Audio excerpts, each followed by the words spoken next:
بسم اللہ الرحمن الرحیم۔ تمام تعریفیں اللہ رب العزت کے لیے ہیں جو نیک لوگوں کا ولی ہے۔ میں گواہی دیتی ہوں کہ اللہ کے سوا کوئی معبود برحق نہیں، اور میں یہ بھی گواہی دیتی ہوں کہ محمد اللہ کے بندے اور رسول ہیں۔ یا اللہ ان پر، ان کی آل پر، تمام صحابہ کرام پر رحمتیں، برکتیں اور سلامتی نازل فرما۔ اسلامی قصے چینل کے پیارے ویورز، السلام علیکم ورحمۃ اللہ وبرکاتہ۔ عصر کی نماز کے بعد اگر بتی کو گھر میں اس طریقے سے جلا دو، دولت کا طوفان آ جائے گا۔ آج جو میں وظیفہ بتانے لگی ہوں، اس سے بہت سے لوگوں کو فائدہ ہوا ہے اور بہت سے لوگوں کی زندگی سنور گئی ہے۔ بہت سے غریبوں نے کیا ہے، ان کے رزق کی تنگی دور ہو گئی ہے۔ پیاری بہنوں اور بھائیوں، وظیفہ بہت ہی آسان ہے۔ اگر آپ وظیفے کو بتائے ہوئے طریقے کے مطابق پورے عمل اور یقین کے ساتھ کریں گے تو یقین جانیے آپ کی قسمت بھی بدل جائے گی اور آپ کے رزق کی تنگی ختم ہو جائے گی۔ یاد رکھیے، اللہ پاک نے قرآن میں انسان کی ہر پریشانی کا حال رکھا ہے۔ جو کوئی بھی پریشانی اور مصیبت کے وقت اپنے اللہ کو پکارتا ہے تو اللہ پاک ضرور اس کی پکار کو سنتا ہے اور اس کی پکار کا جواب دیتا ہے۔ تو میں اپنے پیارے بہن بھائیوں سے یہی کہتی ہوں کہ اپنی پریشانی کے وقت اپنے اللہ سے دعا مانگے، کیونکہ اللہ ہی اپنے بندوں کی پریشانیوں کو دور فرماتا ہے اور اس کے علاوہ کوئی بھی نہیں آپ کی پریشانی کو دور کر سکتا۔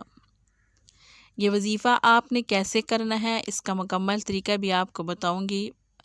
بتانے سے پہلے آپ سے چھوٹی سی ریکویسٹ ہے کہ ہمارے چینل کو سبسکرائب کر دیجئے گا اور ہماری ویڈیو کو شیئر کر دیجئے گا۔ تو چلتے ہیں ویڈیو کی جانب اور آپ کو عمل کا پورا طریقہ بتاتے ہیں۔ عمل کچھ اس طرح کرنا ہے، سورہ فاتحہ کا عمل ہے، آپ نے اسے عصر کی نماز کے بعد کرنا ہے۔ عمل آپ نے اگربتی لینی ہے ایک، اگربتی کا ہونا بہت ضروری ہے۔ جیسے ہی آپ عصر کی نماز پڑھ لیں اور ایسی جگہ بیٹھیں جہاں یکسوئی کے ساتھ آپ عمل کر سکیں۔ ایک اگربتی لینی ہے اور درود ابراہیمی پڑھنا ہے۔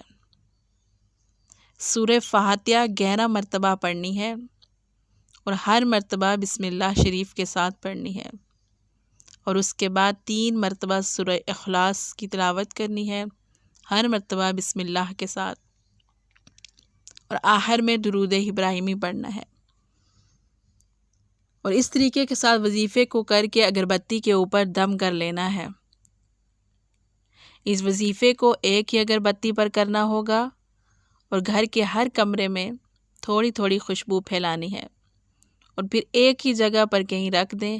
ایسی جگہ رکھیں جہاں خوشبو پورے گھر میں پھیلے۔ بس اتنا سا عمل ہے۔ اس کو آپ نے اپنی حاجت کی نیت سے کرنا ہے، رزق کی نیت سے کرنا ہے، کاروبار کی نیت سے کریں۔ انشاءاللہ رزق میں، کاروبار میں برکت ہوگی اور ہر مراد پوری ہوگی۔ یہ عمل ایک ہی دن کا عمل ہے، ہر روز نئی نئی اگربتی پر یہ عمل کرنا ہے، اور اس طرح 7 دن تک یہ عمل کریں۔ وقت ہمیشہ عصر کا ہی ہو۔ عصر کا وقت بہت ہی اچھا رہتا ہے، کیونکہ اس وقت کی اللہ نے قسم کھائی ہے، اور اس عمل کو آپ نے 7 دن یا 21 دن سے جاری رکھنا ہے۔ انشاءاللہ آپ کو ایسا فائدہ ہوگا کہ آپ کو یقین نہیں آئے گا۔ بس آپ نے یقین کے ساتھ کرنا ہے، جتنا یقین کے ساتھ کریں گے اتنا ہی آپ کو جلد فائدہ ہوگا۔ جانے سے پہلے چھوٹی سی ریکویسٹ ہے کہ ویڈیو کو لائک اور شیئر ضرور کیجیے گا۔